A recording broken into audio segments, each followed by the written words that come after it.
tout le monde, c'est Mickaël de la chaîne Raisonomie.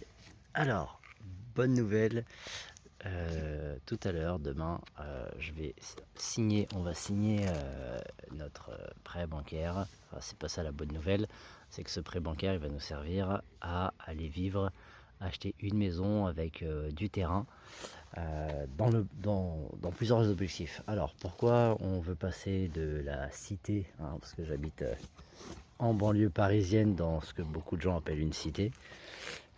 Moi je suis né dans ces endroits-là, et avant que les bobos parisiens nous appellent comme ça, j'avais pas conscience que je vivais dans un ghetto, tu vois. Mais bon, il y a des gens qui appellent ça comme ça. Alors c'est sûr, hein, quand on compare à d'autres endroits, c'est pas la même vie du tout, hein. Il n'y a pas les mêmes moyens, mais globalement on est quand même plutôt heureux.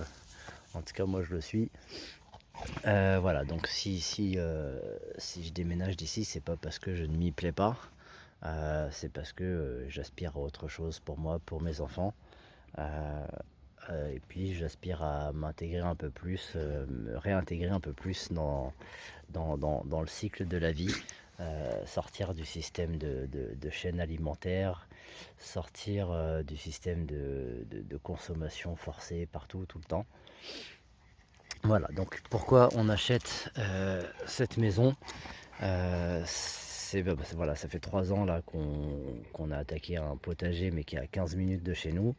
Et c'est vrai que le fait qu'à chaque fois devoir prendre la voiture, faire 15 minutes pour aller au potager, premièrement, alors même si c'est très compliqué d'aller vers l'autonomie et d'être 100% cohérent tout le temps, c'est assez compliqué. Disons que on a des choses qu'on aime bien quand même dans ce monde, qui sont pas totalement 100% compatibles avec le trip écolo, zéro déchet, zéro pollution, etc. etc. Mais là quand même, faire 15 minutes de bagnole, en plus comme on a 4 enfants, un chien de 65 kilos là qu'on entend respirer comme un veau là. Voilà. Forcément, je roule pas avec une Zoé, hein. On a des grosses voitures, et donc comme c'est des grosses voitures, enfin grosses, dans le sens des trucs familiales, 7 places, 6 places, euh, donc ça roule au diesel, c'est comme ça. Et donc voilà, ça nous gênait un peu, parce que ça nous prenait du temps, ça nous prenait de l'énergie, ça nous prenait de l'argent, de l'essence. Et en plus, du coup, on n'était pas autant au potager qu'on aurait bien aimé y être. Et ce qui fait que beaucoup d'efforts qu'on a fait là-bas sur le terrain n'étaient pas maximisés, voire même des fois tombés à l'eau, parce que tout simplement, le trajet pour aller au potager, c'était une grosse contrainte. Ce qui nous mène au fait qu'on veut une maison avec le terrain, le jardin collé à la maison, pour pouvoir vraiment aller jusqu'au bout du projet, qui est une autonomie en alimentation, mais pas totale. On veut une alimentation, une autonomie en fruits et en légumes. Alors pourquoi on ne veut pas une alimentation totale? Premièrement, parce qu'il faudra acheter beaucoup plus de terrain que ce qu'on achète là. Acheter au lot, et après vous faites comme vous voulez. Deuxièmement, ça demanderait en fait qu'il y en ait au moins un des deux qui s'occupe de cultiver 7 jours sur 7, que ce soit son occupation principale. Et le problème avec ça, c'est que moi j'aime le métier que je fais, ma femme aussi, et c'est des métiers qu'on trouve en plus utiles pour les autres, pour les gens. On se sent utile à notre société, on se sent utile pour notre prochain, donc on n'a pas juste pas envie d'arrêter notre travail, parce que pour nous c'est pas un travail, dans le sens où on s'éclate dedans, c'est pas une torture pour nous d'aller travailler. En plus moi je suis indépendant, j'ai pas de patron, donc voilà, j'ai aucune raison d'arrêter mon travail pour faire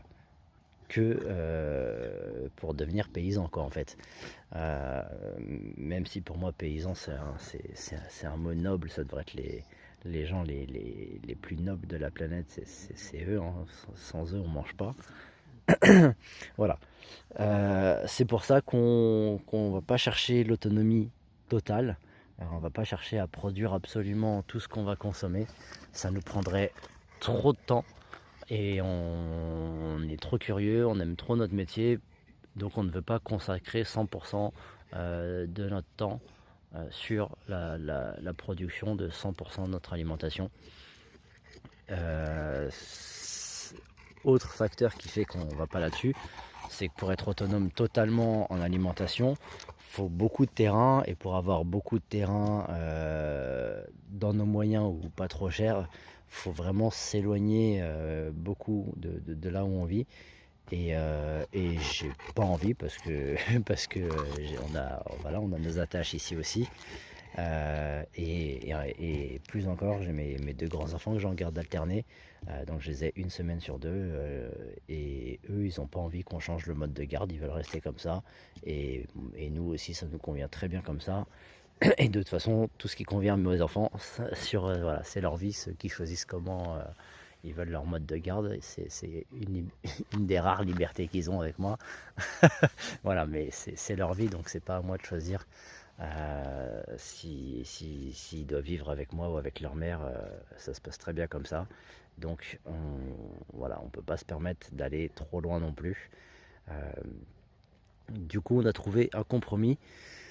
Une maison qui va nous permettre d'avoir de la place, des chambres pour tout le monde si besoin ou pas, ça c'est voilà, c'est un détail. Mais voilà, si jamais on avait besoin que tout le monde ait une chambre individuelle, les enfants on parle, et ben c'est une possibilité. On voulait quand même beaucoup de terrain, enfin beaucoup, un terrain suffisant pour atteindre une autonomie en fruits et en légumes. Donc on a trouvé une maison avec 1340, 1360 mètres carrés, quelque chose comme ça. Et la maison, elle fait 180 mètres carrés au sol, mais sur 3 étages. Donc sur le terrain, elle prend que 60 mètres carrés. Et en plus, il y a une petite dépendance en dur qui va me permettre de faire mon boulot, d'avoir mon cabinet de consultation indépendant de la partie où on vit. Donc ça, c'est cool, très très cool. Et pour vraiment pas cher, c'est-à-dire que pour avoir la même chose à moins de 50 minutes de là où je suis, ça me coûterait entre 700 000 entre 700 000 euros et 1,2 million. Là, on la touche à 137 500. Voilà, pour vous donner un ordre d'idée. Donc, on se décale de 50 minutes. Et on a quelque chose d'accessible, ce qui va nous... Voilà, donc ça, c'était un autre critère aussi. Ne pas trop enrichir une banque, vu que moi, je suis né ici dans les cités. Vous imaginez bien que je suis pas né avec un compte, un compte bancaire, et qu'à 18 ans, j'avais pas un livret A avec 50 000 euros dessus pour m'acheter une maison. Voilà, donc quand je suis arrivé à l'âge adulte, je suis parti de zéro, financièrement parlant, je parle. Pour le reste, je suis absolument pas parti de zéro. J'ai été bien élevé, bien éduqué, heureux et toujours. Donc voilà. Mais en tout cas, financièrement, je suis parti de zéro. Et donc, pas d'apport, pas possibilité d'acheter une maison cash, sauf en s'éloignant vraiment loin. Mais c'est pas possible. Et j'ai pas envie d'attendre 20 ans d'économiser pour lancer mon projet, parce que ce sera peut-être trop tard. Voilà. Du coup, on emprunte à une banque, mais la plus petite somme possible qu'on a trouvée. Voilà. Et en plus, ça rejoint un autre critère, c'est que on veut que la maison, elle se finance avec un seul salaire. C'est-à-dire que si pour X raison on avait besoin, il faut que la maison, avec un seul salaire, on puisse payer la maison, les taxes foncières, et tout le bazar qui va avec. Et donc là, pour vous donner un ordre d'idée, en gros, entre la maison et la taxe foncière, ça va nous revenir à, au total, 700 euros, 710 euros par mois. Voilà, donc pour le prix d'un 2 pièces dans le coin où j'habite, on va avoir une maison 5-6 pièces, 180 mètres carrés et 1400 mètres de terrain, grosso modo. Voilà, voilà. Alors pourquoi je raconte ça? Pas pour raconter ma vie, pas pour me la raconter, dire ah, je vais acheter une maison. Non, je pense que à court terme, De plus en plus de gens en fait vont faire ce choix de vie, c'est-à-dire quitter les grandes villes, les banlieues pour s'excentrer un peu ou beaucoup plus, parce que c'est le seul moyen en fait d'aller vers de l'autonomie.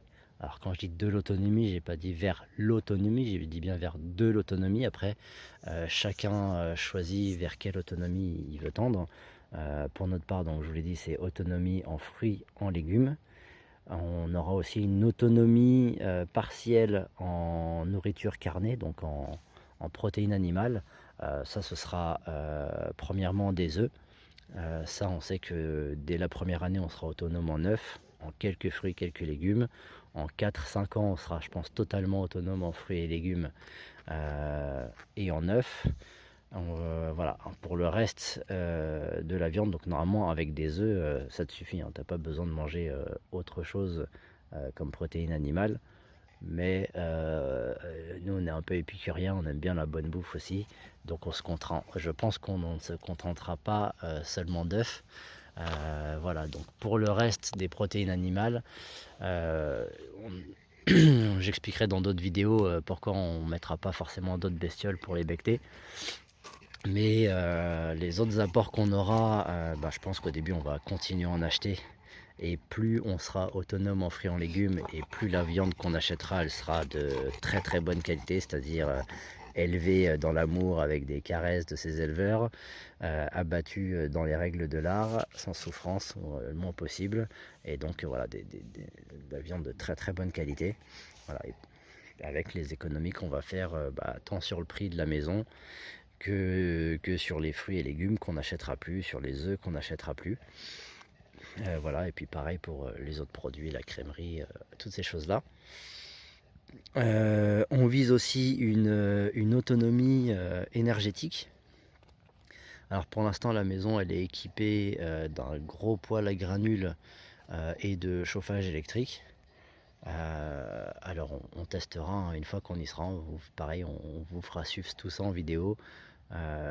Pour l'instant, j'ai l'impression que le poêle à granules devrait servir et que les chauffages électriques, on ne devrait pas souvent les utiliser. En fait, les chauffages électriques apparemment étaient dans la maison avant l'arrivée du poêle à granules.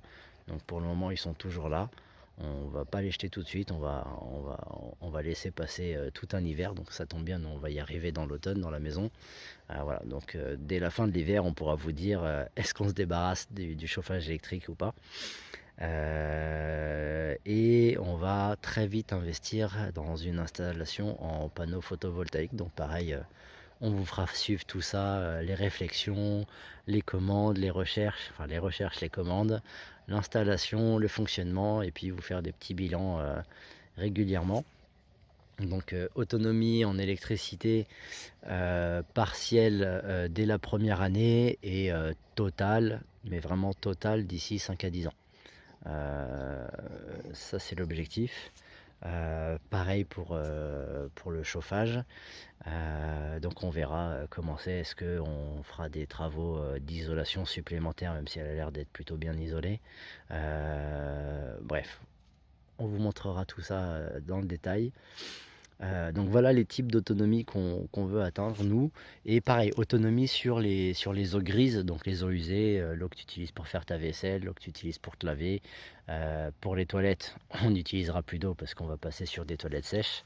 Mais voilà, le but du jeu c'est d'être autonome aussi sur le traitement de nos eaux usées. Donc là on partira sûrement sur des bacs un système de phyto-épuration.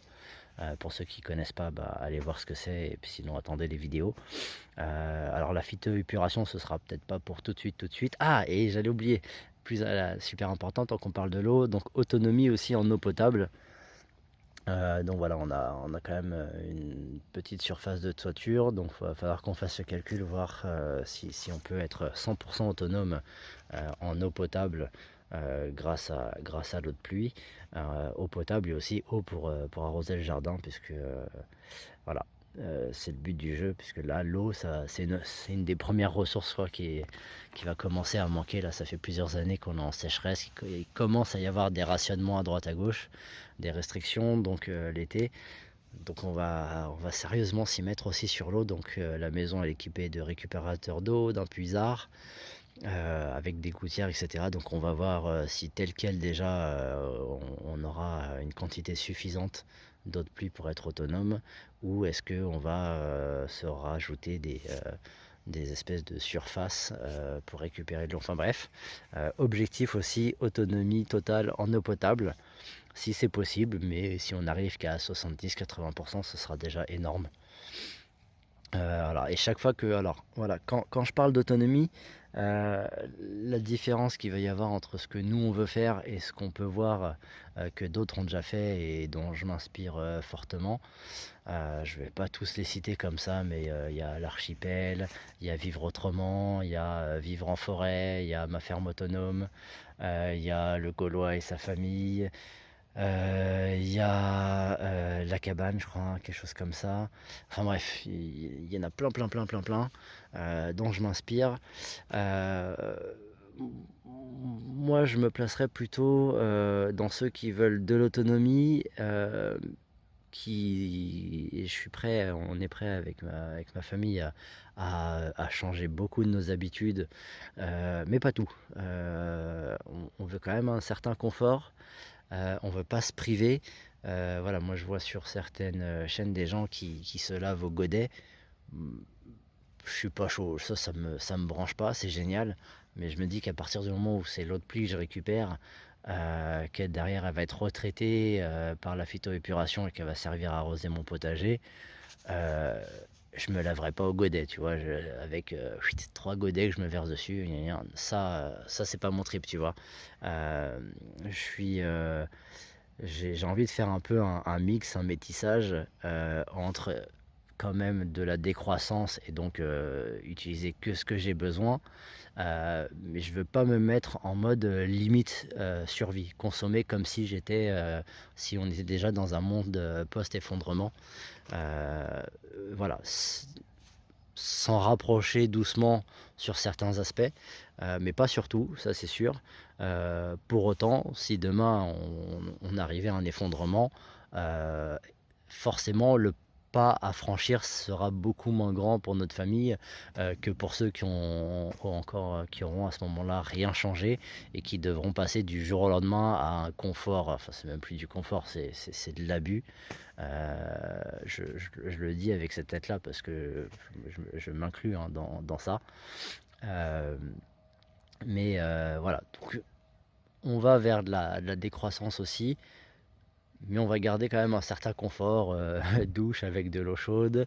Voilà. Et l'idée c'est ça, c'est de profiter des progrès techniques, des progrès technologiques, euh, pour tendre vers quelque chose, pour aller vers euh, une vie beaucoup plus saine, beaucoup plus respectueuse de nous, à commencer par nous, notre santé physique, mentale, nous aussi au sens clan, famille, et puis nous avec après les cercles qui vont s'agrandir de plus en plus jusqu'à englober la nature, la planète, etc. etc.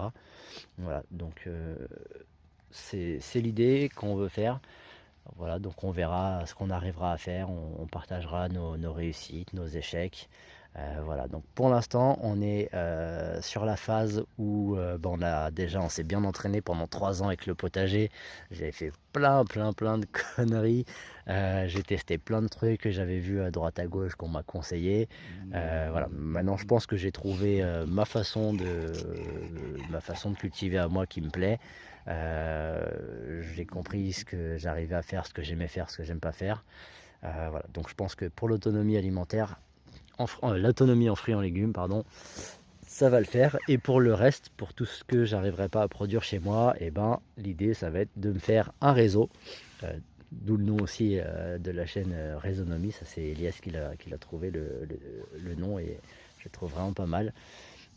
Voilà, donc une fois arrivé là-bas sur place aussi, l'idée ça va être de me faire des connexions pour en circuit le plus court possible pour justement aller récupérer tous les produits qu'on sera pas capable, qu'on ne sera pas en capacité de produire sur la maison, aller les chercher le plus près possible. Pourquoi pas prendre la voiture et faire une tournée une fois par semaine, une fois par mois, le moins possible en tout cas, me faire livrer, je sais pas.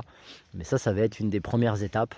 Ça va être d'aller explorer un peu les environs et me créer mon réseau de circuits courts pour tout le complément dont on aura besoin. Oula, putain, 20 minutes, j'avais pas vu que ça passait aussi vite. Bon bah désolé si c'était un peu long. Je vous en voudrais pas si vous n'avez pas vu jusqu'au bout. Voilà, donc prochaine vidéo, visite de la maison. Je la revisite samedi, donc là on est mardi soir, enfin on est dans la nuit de mardi à mercredi. On visite la maison samedi, je ferai quelques prises de vue et on partagera déjà avec vous nos idées, comment on pense installer, etc. Voilà, comme ça vous aurez les étapes les unes après les autres. Et j'espère que ceux qui ont pour idée de se lancer aussi, de partir vivre, de sortir un peu des villes pour acquérir un certain niveau d'autonomie, si ça peut vous aider dans vos projets, pour ceux qui n'avaient pas du tout idée de ça, mais que ça peut, j'espère que ça vous donnera goût à ça, parce que concrètement, vivre en ville, ça va pas être possible encore très longtemps. Ça c'est un autre point. Alors quand on a pensé au projet, ça fait 3-4 ans quand même qu'on cherche à acheter. Quand on a démarré de penser au projet achat, on n'était pas du tout dans le trip délire décroissance, attention il va y avoir le collapse, l'effondrement, ça part en couille. C'était un peu là en suspens, mais on n'avait pas conscience de ces choses là. Et là on se dit que bon c'est cool, a priori si jamais ça part en cacahuète, on aura de quoi voir venir. Allez, je vous laisse pour de vrai. Comme d'hab, si la vidéo t'a plu, tu mets un pouce. Si elle t'a pas déplu, mets un pouce au moins pour soutenir, hein. N'hésite pas à commenter, partager, poser des questions sur ce que vous aimeriez qu'on vous montre en vidéo sur ce projet là, si ça vous intéresse. N'hésitez pas à nous mettre des liens aussi si y a déjà des vidéos de gens qui ont franchi le pas. Il y en a bien avant nous, j'en ai vu plein, mais s'il y en a d'autres que vous avez vu qui sont peut-être pas très connus, allez-y, partagez, je me ferai un régal d'aller regarder tout ça. Et puis si c'est pas déjà fait, tu t'abonnes et tu partages la vidéo pour que ça serve à un maximum de monde possible, tout simplement. Je vous souhaite bon courage et restez pas simplement derrière les téléphones, derrière les ordinateurs. Mettez-vous aussi en action. Vous n'êtes pas obligé d'aller acheter une maison, hein, mais voilà. Mettez-vous en action, tendez vers l'autonomie, créez votre réseau. On va en avoir besoin et même si notre société, notre civilisation ne s'effondre pas, ça en sera que mieux pour notre santé là au présent et pour l'avenir des générations futures. Allez, je vous laisse, à très bientôt, portez-vous bien et bougez-vous.